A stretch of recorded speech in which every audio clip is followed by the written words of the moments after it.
and welcome back to Ask a Plant Doctor. If you are an anxious gardener like we all are and wondered when Mother Nature is going to be warming up enough for things to start to grow, you're not alone. Let's see what our expert has any tips for us to urge Mother Nature along a little bit.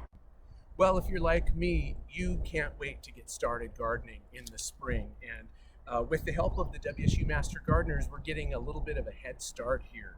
What you're seeing in front of me is a system for giving us a little bit of extra time at the beginning of the season.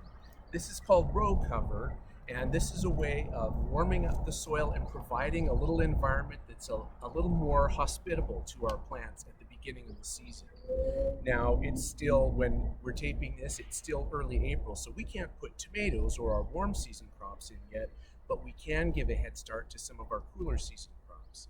We've got rows of leeks and onions here, and all we've done is by putting in a system of hoops and then covering it with this fabric, we're able to create an environment inside that's a little bit warmer. It still lets sun through. You can see it's a fairly translucent fabric, so sun is still able to pass through and get to our small plants on the inside, but it's keeping a warmer environment around them. It's also keeping the wind from blowing across the soil and drying it out too quickly, which is always a danger with seedlings or young plants. And so this is row cover. This is a product called Remay, and you can get it in different weights and sizes, but it's a very easy and fairly inexpensive way to add a little bit, to be able to start gardening just a little bit sooner in your season. It's important when you use it that you fasten it down, because any of our windy days, you can see we've got landscape staples here. We want to fasten it down so that in the wind, this isn't going to blow away from us. So I'm going to pull this tight here and hopefully show you what it looks like.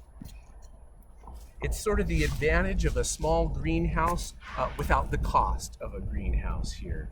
And I'm going to use this to, there we go, hold this down. So I'll finish doing this later, but the idea is that we've got now a warmer environment inside. We've got less wind while still letting sun and even some rain pass through here. You can see here in the front that we've got drip irrigation, so that's underneath. Our plants aren't going to dry out as long as we've got drip irrigation there and some semi-permeable to water fabric up above. This will give us a little bit of a head start and help our plants stay healthy and get growing even when it gets a little bit nippy still at night. I think last night it was about 30 degrees, and young plants might not be too happy with that, but they stayed nice and warm under